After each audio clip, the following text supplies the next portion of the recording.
اللهم صل على محمد وآل محمد.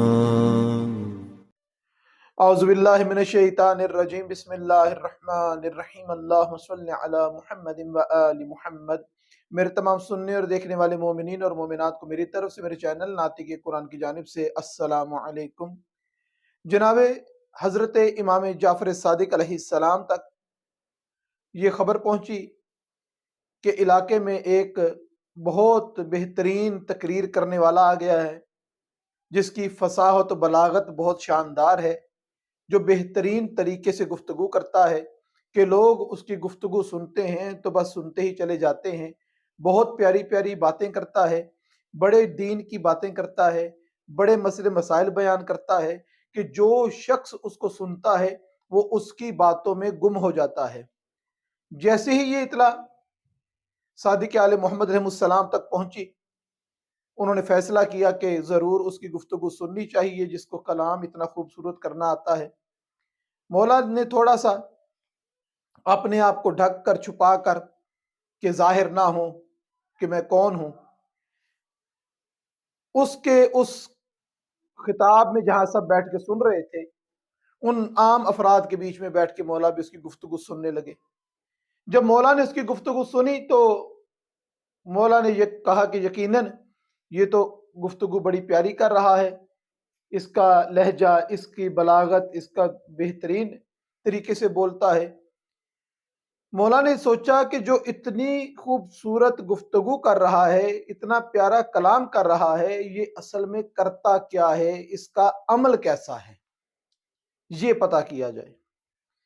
یہاں پر میں اپنے تمام مومنین سے کہوں کہ پروردگار سے ہمیشہ یہ دعا کریں کہ پروردگار ہمیں ہمیشہ اپنی اوقات میں رکھنا، اور پروردگار سے یہ دعا مجھ سمیت کہ پروردگار ہمیشہ ہمیں وہ علم عطا فرما جو اہل بیت علیہ السلام کے دروازے سے ملے.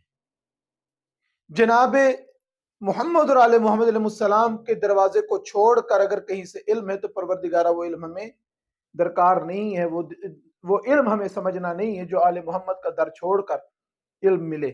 جب آل محمد علیہ السلام کا در چھوڑ کر انسان علم حاصل کرتا ہے پھر اس کا یہ حال ہوتا ہے جو اس صاحب کا ہے جن کی فصاحت و بلاغت بہت تیز تھی. ہوا کیا، جناب صادق علیہ السلام جو ہیں وہ اس شخص کے پیچھے پیچھے چل پڑے. کسی جگہ پر 3 جگہ لکھا ہے، کسی جگہ پر 4 مقامات پہ لکھا ہے کہ یہ مختلف قسم کے اشیاء کی چوری کرتا ہے. کہیں سے پھل اٹھاتا ہے، کہیں سے روٹی چوری کرتا ہے، کہیں سے کچھ چیز اٹھاتا ہے، اور جب یہ سب چیزیں اٹھاتا ہے تو جا کے باہر نکل کر کچھ فقیر اور غریب لوگ بیٹھے ہوتے ہیں ان میں تقسیم کر دیتا ہے. مولا نے جب اس کا یہ عمل دیکھا تو بہت تعجب کیا اور اس کو مخاطب کیا کہ تو نے کیا کیا ہے.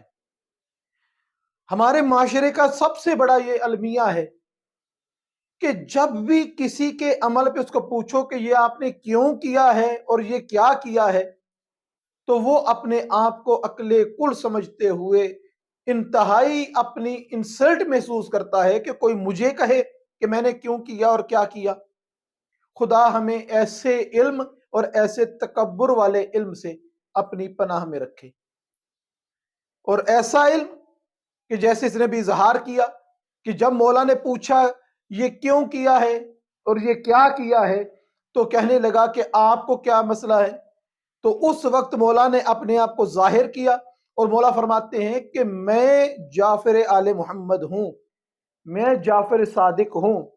تو کہتے او اچھا تو آپ جعفر صادق ہیں جو اپنے آپ کو امام کہتے ہیں. یعنی کہ علم کی وہ منزل بھی آ جاتی ہے جب انسان اس قدر بھٹک جاتا ہے کہ جو منہ میں آتا ہے بولتا چلا جاتا ہے اور اتنا گمراہ ہو جاتا ہے کہ اپنے زمانے کے امام کو سامنے دیکھ کر بھی ان کو پہچانتا نہیں، ان کی تعظیم نہیں کرتا.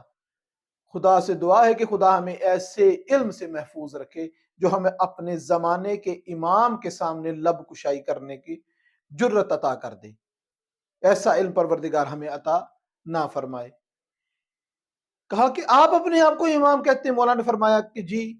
کہا آپ یہ اس کے الفاظ ہیں نقل کفر کفر نہ باشد کہ آپ قرآن نہیں پڑھتے، آپ کو قرآن کا علم نہیں ہے۔ مولا فرماتے ہیں کہ مجھ سے بہتر قرآن کا علم کون رکھنے والا ہے؟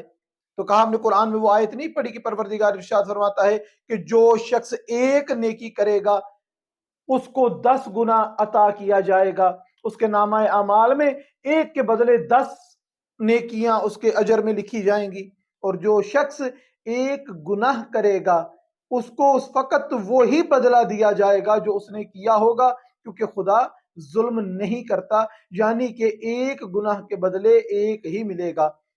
اب میں نے 3 روٹیاں اٹھائیں، 3 دفعہ چوری کی، ایک کے بدلے ایک اگر کیا جائے تو میرے نامہ اعمال میں 3 گناہ ہیں، اور ان 3 چیزوں کو میں نے پھر تقسیم کر دیا، بانٹ دیا، یعنی کہ میں نے 10 نیکیاں کما لی، ایک ایک نیکی کرنے پر 10 نیکیاں کما لی، وہ 30 ہو گئی۔ اب 3 گناہ میرے اس میں سے نکال دیے جائیں تو 27 نیکیاں تو پھر بھی میرے نامہ اعمال میں رہتی ہیں۔ اس وقت مولا نے حیرت سے اس سے پوچھا تو نے قرآن تو پڑھا ہے اور یہ آیتیں تو پڑھ لی ہیں کہ ایک نیکی کے بدلے پروردگار 10 عطا کرتا ہے، ایک گناہ کے بدلے میں پروردگار ایک گناہ کا وہ عذاب جو ہے وہی لکھتا ہے، کیا تو نے قرآن میں یہ نہیں پڑھا کہ خدا فقط اور فقط متقی کے عمل کو قبول کرتا ہے؟ جب تو نے چوری کی تیرے اندر سے تقوی ختم ہو گیا، تو متقی نہیں رہا، اب تو جس مرضی کو جتنا مرضی تقسیم کر، خدا تیرا قبول ہی نہیں کرتا، وہ نیکیاں شمار ہی نہیں کرے گا جسے تو 27 نیکیاں گن کے بیٹھا ہے، البتہ وہ 3 چوری کے گناہ تیرے نامہ اعمال میں رہیں گے۔ پروردگار سے دعا کرنی چاہیے کہ خدا ایسا علم نہ عطا کرے کہ انسان باطل کو حق کہنا شروع کر دے، حق کو باطل ماننا شروع کر دے۔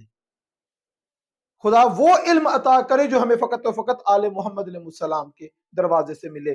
ہم نے نماز پڑھنی ہے، ہم نے روزہ رکھنا ہے، روزہ فقط اس لیے نہیں کہ روزے فرض ہیں تو رکھنے ہیں، نماز فرض ہے تو پڑھنی ہے، ہم نے اس لیے پڑھنی ہے اور ایسی پڑھنی ہے کہ قبول ہو۔ روزہ وہ رکھنا ہے جو مقبول ہو، اور وہی نماز قبول ہے، وہی روزہ قبول ہے جو در آل محمد علیہ السلام کی تعلیمات کے مطابق رکھے جائیں اور پڑھے جائیں۔